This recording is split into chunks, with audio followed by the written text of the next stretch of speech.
Welcome to the table, the podcast where we share real life stories, struggles, and victories as we walk together in faith. How are you? Are you making it through the hustle and bustle of May? I don't know why this conversation is so special to me, but I loved it. And yeah, I was there when we recorded it. Maybe it's because I'm hanging on to every word of truth I can get during this wild season, or because so much of what I'm actually learning in my real life right now is reflected in these words. Who knows? Either way, I hope it encourages you and gives you the freedom to walk and maybe wait with the Lord this week. After all, for freedom, Christ has set us free. If you are weighing decisions this week, big or small, I'm praying that the doors slam shut or bust wide open as you follow his lead. Join us for this week's conversation. Hey, Okay. Jenna. Hi. How's it going? Good. Good. We're back to talk more about changing seasons. New questions, new topics, new conversation. I'm excited because, like we mentioned in the last episode, we are in the chaos that is May, and very close. We are in the change. I think we are moving through the changing of the seasons right now, and so this couldn't be more timely for me. Hopefully, somebody else uh, is benefited by this conversation too, but for sure it's helping me. Um, so as I think about my life, I can see all these different seasons from this side of it. I can look back and see the seasons. Um, when you think about your life, how have different seasons shaped your understanding of the Lord? That's a big question because Yes, I it think is. I think we view him differently through different seasons of our lives. At least I did. As a kid, I kind of viewed him as I imagined God to be like my father, like my dad. Because when you're small, that's just your view. That's who when you hear that God is our father, well, your earthly father is who you're going to look to for that example. So I remember as a kid thinking that God must be like my daddy. Um, Once I was saved and became a teenager, I think that I was saved at age 10. And then of course I hit my teenage years. And I don't think I took God as seriously as I should have. I think I didn't feel like I needed him as much as I really did. I like to do things on my own. I like to be in control when I was a teenager. I thought I had everything figured out. So I thought God was just there when I needed him. And I would turn to him when things were hard or not going my way. And I didn't look at him the same in that season. But then when my 20s rolled around, I saw God in such a different way because he became real to me, more so than he'd ever been. Other than that moment of salvation, he spoke to me and I knew that I was saved. I knew that I was his. But in my 20s was when God really moved me. He moved my membership from one church to another, and I just was shocked. I'd been at one church my whole life, and he, you know, convicted me to move to a different church. It was during that same time that the Lord allowed me to go on a mission trip to Jamaica, where I met my future husband. Um, and I didn't want to go on that trip, but the Lord pressed it on my grandfather's heart. Things really changed in my heart on that trip. I saw the Lord and how much He cared. I started to see how much He really loved me and how much He loved the people that He had created. And then He took me from single to engaged in 8 days. And I just, again, saw how His plans for me were better than what I could have planned or prepared for myself. And I think when things even my view of God really, or, my view of Him really shifted and changed was when we started having children. And I realized the depth of His love, His sovereignty, his care for me, his control, which I'm saying the same words as synonyms. But anyways, I just really, I didn't understand him more, but I felt him and I realized how much that he must have and does care for us because the story of Abraham just flew off the pages for me once I had children. It still does. I can barely read it without losing it. Um, and the sacrifice of Isaac up on the mountain. I mean, I'm like, it really, I just see how much the Lord did for me in sacrificing his son to die on my behalf. So I think my view of the Lord has changed throughout the seasons of my life. And I'm thankful that it has because it's only gotten deeper. Yeah. My perspective of the Lord has gotten deeper the older I've gotten. And I think there's such a beautiful irony in that, it takes all these years to really understand him and know him more. Yeah. I think that's how it'll be until we're in heaven. Like, I hope that's how it'll be, that I keep learning more about him and, um, I don't know, just seeing his character more and learning his heart more and more and Hmm. more as I go through life and as I spend time with him. Just Right, like you learn more about a person that go to church with or that you're friends with, the more right, time that you spend with them. And so I love that. I right. love your description of how he's changed over time. I think that's sweet. I, Um, Go I ahead. wish, I wish that I would have thought or realized as a young 10-year-old slash teenager, young 20 something, how important knowing him at that time would have been. What an impression that could have made if I would have really been educated and fully in depth and reading his word, how he could have changed even in those seasons and that I think we get as much as we're willing to give sometimes. Like if we're not willing to get into his word and give that time to the Lord, we're not going to feel him as closely because that he uses his word to grow us and change us and to show us more about himself. And I didn't take full advantage of that personally as a young saved individual as a teenager because I thought I knew everything at that time. Same. Yeah, I think that's something I look back on my like teenage years and my 20s and wish that I had done differently. But Right. I think you're right, like what you put into it, you're not going to get more than what you put into it. And I like Mm-hmm. sit and think about the times that I would say like, "Oh, in my own will, I'm going to read my Bible or I'm going to pray or I'm going to this." And a couple Mm-hmm. days later, like I'm not doing that anymore because my heart isn't in it. It's like I'm going to make this decision for myself and do it. Well, that's not really how the Lord works, right? Like you need the Holy Right. Spirit to guide you and grow you, and it's not just a Catherine decides what she wants to do kind of thing. And Right. I feel the same way. I think that I grew up thinking, believing that I needed to do X, Y, and Z to please the Lord.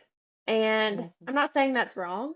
I do think there are ways that he wants us to act and things that he wants for us and from us. But I was like very much, I don't know if it's not because I'm the oldest child. I don't know if it's because I'm a girl. I don't know. I don't know what it is, but I'm like I'm seeing this in myself now and trying to break out of this thinking that I'm so performance driven. And Mm. so like you have to do this and this and this to receive X.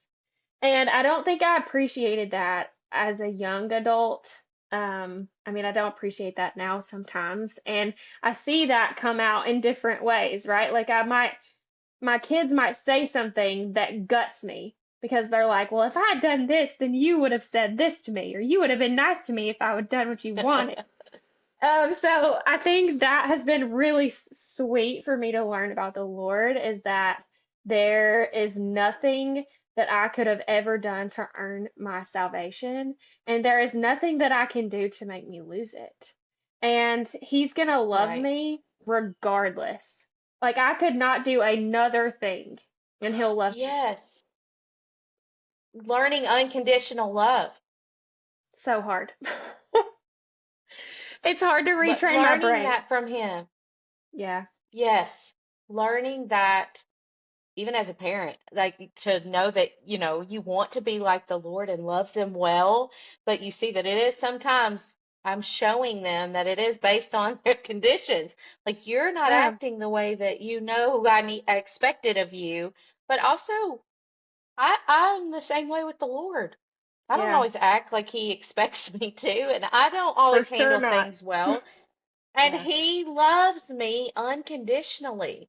Like it is not based on my actions. It's not based on my works. It's not based on anything but his love for me. And the grace and the mercy that he pours out on us to learn that and to really sit in that, I think I didn't fully, well, I'm still learning it, but I think I didn't fully recognize the depth of that until becoming a parent and seeing that my love is conditional. I do put a condition on Yeah, this. And I don't want that to be. I want to love like Jesus does. I know. My poor husband. I know he wishes I could learn that too. I know I can. Um, I okay, know I we're can. take yeah. Um, Sorry. it's okay. Since we're taking a trip down memory lane, here's my next question. As you think back Okay. over your life, is there a closed door? Has God ever closed a door that in hindsight really was a blessing? He's done that so many times, and I'm so glad. Yeah, definitely. In the moment, it didn't feel real well. I didn't feel real great, like to lose what you thought was so important. It's been, I've learned it through friendships. I've learned it through jobs. I've learned it through multiple things. But I think when I really, the turning point for me probably was when I had lost our first baby to miscarriage. And I'm sorry I go back that so often, but it's really the season that I felt closest to the Lord. Like I was far away. I felt far away from him because he had taken, or I felt like he had taken something from me. Yeah. Um, but it was in that moment and in those months of grief that I got the closest to the Lord. But right after that miscarriage, I was still teaching. I was a kindergarten teacher and I had to go back to work, obviously, but I was very much struggling. I was sad. And here I was dealing with kids all day long. The one thing that I was longing for, I was dealing with them and teaching with them or teaching them and hugging them and taking care of them. And it just was a constant ache in my heart. And so at the end of that school year, I felt the Lord. We have to clean up our classrooms and put everything in the center of the room and box up everything. And I remember putting the stuff in the center of that classroom that May, and he told me I wasn't coming back. And I thought, what is that? What does that even mean? And I did not know what it meant. He closed a perfect door. It was, I loved working there. I loved everything about there. And he told me I was done. Like he made me feel like a stranger almost in that classroom. It was like I couldn't feel comfortable there anymore. I would keep going back and working and putting stuff back, and I thought, he really is done with me here. I cannot believe he's shutting this, like almost in disbelief that I was Hmm. feeling the way he was what he was telling me. But I remember going to my principal and telling him that I was not going to return, and he didn't understand either. This was a great job, Yeah. great job. I had a great position. It was everything I'd ever wanted to be was a kindergarten teacher, and I was walking Yeah. away from it for no reason. I wasn't pregnant. I didn't have another job. I didn't have anywhere to be. I didn't have anything to do. And yet the Lord said, "You're done." And so I went home that summer and I thought, I'm sitting at home, so maybe I'm supposed to get my master's degree. And I just miscarried, so I at least my mind had turned and I thought, I'll get my master's degree. I'll start working on my master's degree since the Lord doesn't want me in the classroom right now.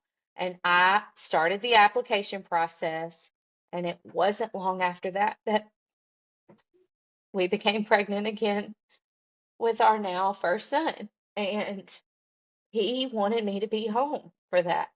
He wanted me to be home to experience that pregnancy that I didn't get to experience with my first. Because I'd lost that first pregnancy and I got to be home instead of focusing like I did on that classroom and that group of kids that I love so much. And um, he allowed me, he closed that great door so that I could enjoy the benefit and the blessing of being home through my pregnancy with Daniel. And that's a whole story in itself. Like that year was one of the hardest years we've ever gone through. And he closed that door so that I could walk through difficult things, but also enjoy that pregnancy that year. Um, and it didn't make any sense, but he closes the things so that we can enjoy other things. And I love that about the Lord, that his plans for us are so much more than we could ask or think. Yeah. Sometimes I wish he would just slam the door shut. That's my preference Yeah. versus like just squeaking it shut slowly. I think that's been my experience a lot of times is it'll be like one thing and then another thing and then I'm like, "Oh, I can feel the door shutting." But would you just shut it all the way so I know that this is done and I need to walk in a different direction? I think it's funny how he does that too. It's like sometimes we're really listening and waiting, and other times we're just ignoring him. Like, Oh, for I sure. didn't want to believe what he had to say. I didn't want to believe what he was trying to tell me. I didn't want to listen because I thought what he was saying was crazy. Like, I thought what he was telling me to do was absolutely crazy. Like, I made excuses for why Yeah. closing this door makes no sense. But Yeah. in God's perspective, he knew exactly what he was doing.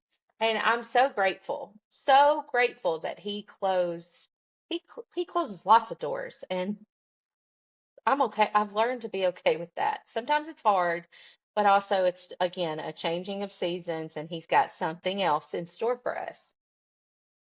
Yeah, it's not fun. I mean, in my experience, it hasn't really been fun to close a lot of doors. It can be painful, and like I have to grow in those moments, which I already said I really like to be Right. happy. And so it's not always fun, but I've learned, and as evidenced in my actual life, that every single time he closes a door, he opens a better one. And his end goal or his plan for me is always like 17 times better than what I thought the perfect plan was. It's always better. It always brings me more joy. It brings me closer to him. And I'm grateful, like you said, that he does it. And I'm glad that I'm learning. I'm not very good at it yet, but I'm glad that I'm learning to appreciate the doors when they're starting to close and appreciate his guidance to close Hmm. them so that I walk in Yeah. the path he wants me to go in. Yes. Okay, next question kind of ties right into this, honestly. And I'm curious to know your thoughts. How do you discern God's voice when you're facing a new season or a major life change? Ooh, this is a big one too.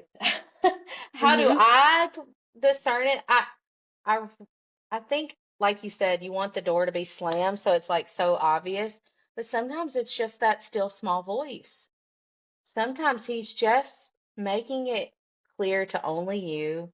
Um, but what I have noticed is that he'll also make it clear to my husband, or I'll take something to my husband. I say, I think the Lord is telling me this, and he may have already told my husband. Yeah. And I love that about him is that he speaks in a still small voice to me, And sometimes I would rather that he just shakes me and says, here, yell, get right Yeah. in my face, please, Lord.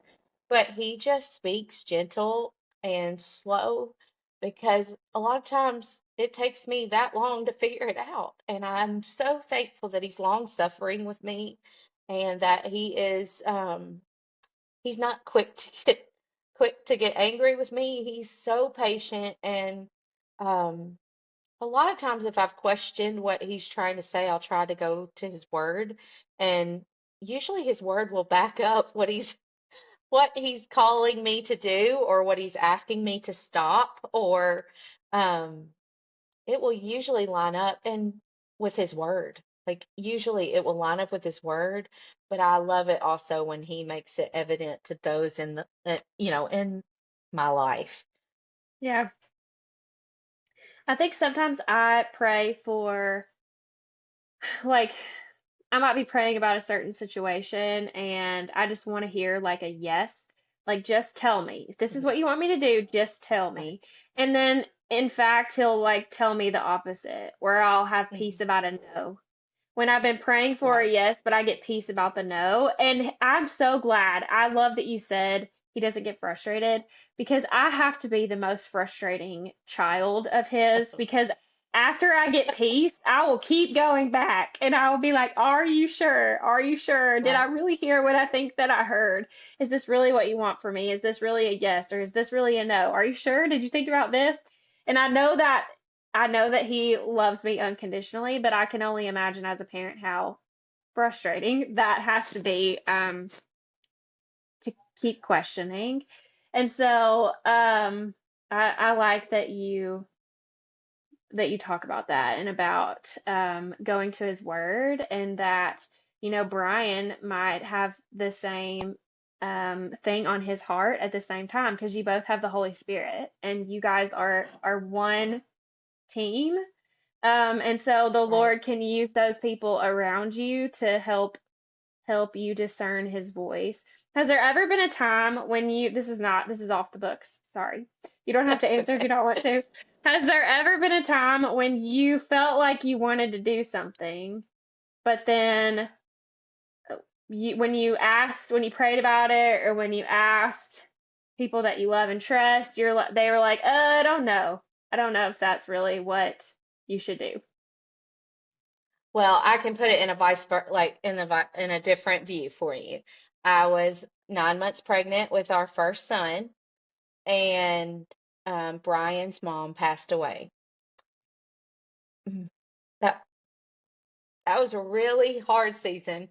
Not to mention I was very pregnant. So let's keep that in mind too. But Yeah. we had been pregnant for 8 months and we had picked a name. We had embroidered it on everything. We had painted it on things. Like we knew our Christmas cards went out with the little ultrasound with his name on it. And when Brian's mom passed away, we had to go to West Tennessee and be with his family for the funeral and taking care of all of those things that you have to do when you lose a loved one. Yeah. And the Lord laid it on Brian's heart to change our son's name. And I was mad because he came to me in such a gentle, kind, he knew what the Lord had told him. And I was unwilling to listen. I knew he was wrong. Knew I knew he Right. was Yeah. wrong. We already had this in embroidery. Like the Right. name was already set. I Yes. mean, and it was painted on canvases and everyone knew what this baby's name is going to be, so how could the Lord change it now, right? Um, I think that was a big instance in my life when I really had to learn to listen to what was being said by the Lord, not by my own thoughts or my husband. Like we had to listen to the Lord. And it took me a good long time to be okay with it. And he made it very clear that this was the name that it was supposed to be. And I was like, okay, if this name is supposed to be it, then we'll just use that as the middle name and we'll keep this one name. And he was like, he came back to me, he's like, I've prayed about it, and the Lord says that's not right. It's supposed to be something completely different. And I could see how convicted Brian was over this, and I didn't want to listen. And I mean, it got to the point that I was so frustrated one evening over this that I left the house. I got in the car and I drove. I wasn't going anywhere. I wasn't leaving him. I was just mad. And so I got in the car. I'm just, airing out my sins here. I left and I called my mom and I said, Mom, he wants to change the baby's name completely, not just to this, but not just one part of it. He wants the whole thing changed. And my mom, bless her, she said, Honey, are you going to love this baby no matter what? And I said, Yes. And she said, So who cares what his name is? If the Lord has told your husband that his name is supposed to be this, then you let your husband name your baby. And I said, Okay. And I came home and I told him it was fine because what, what she said was enough to like get me out of my own head. Yeah. And I let it go. And within a week, we had our baby. And what made it even sweeter is that we went to the hospital. We didn't tell people what our baby, after that, we really didn't tell people what we were going to name our kids until they were born. Uh, so Uh-huh. we went and had the baby, had Daniel, and my grandfather came to the hospital. And my nana had passed away 2 years earlier, and he came to the hospital by himself, and he was sitting there holding Daniel, and he looked up and he said, "Oh, your nana would have loved this. She always wanted a Daniel." Oh. And I could not believe it.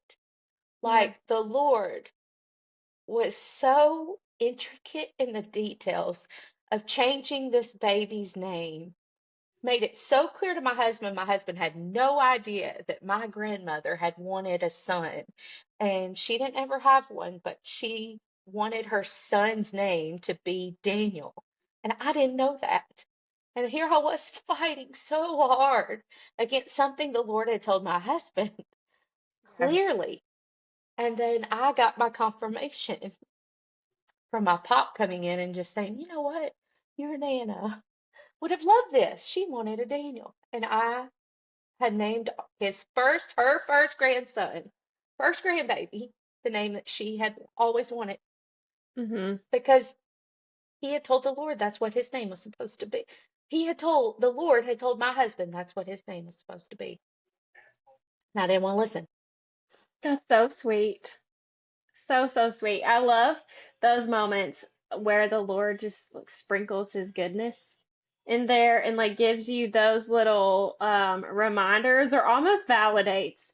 Like I cannot imagine how you felt, having just birthed this child to hear him say that and how sweet Right. that must have been to Hmm. you, knowing what you went through too. Like, I mean, yeah, I just think it's sweet how he loves us that way to give us those moments. He does. Okay, I think we're gonna wrap up changing with the season. We're all sweating by now in Tennessee. The summer season has come. It has changed, and Yes. hopefully we're through or almost through these May celebrations. But I think it's been really good. It's been really helpful for me to get to talk about this. So thank you. Thanks for coming to the table. We hope today's conversation encouraged you as you seek Jesus in the big moments and the little ones. You'll find all the resources we mentioned today in the show notes. Feel free to share this episode, leave a comment, ask a question, or share your thoughts with us. Y'all, I'm excited to share our new summer series starting next week. We'll be chatting about different lies that we tend to believe as women, mamas, wives, people in general, and the truth to replace them. We'll have special guests sprinkled in and plenty of real life stories and encouragement to share. So, enjoy the rest of this changing season and join us next week for something new. If you haven't already, go follow us on Instagram or Facebook to see all the posts and encouragement we send throughout the week. We'll see you soon.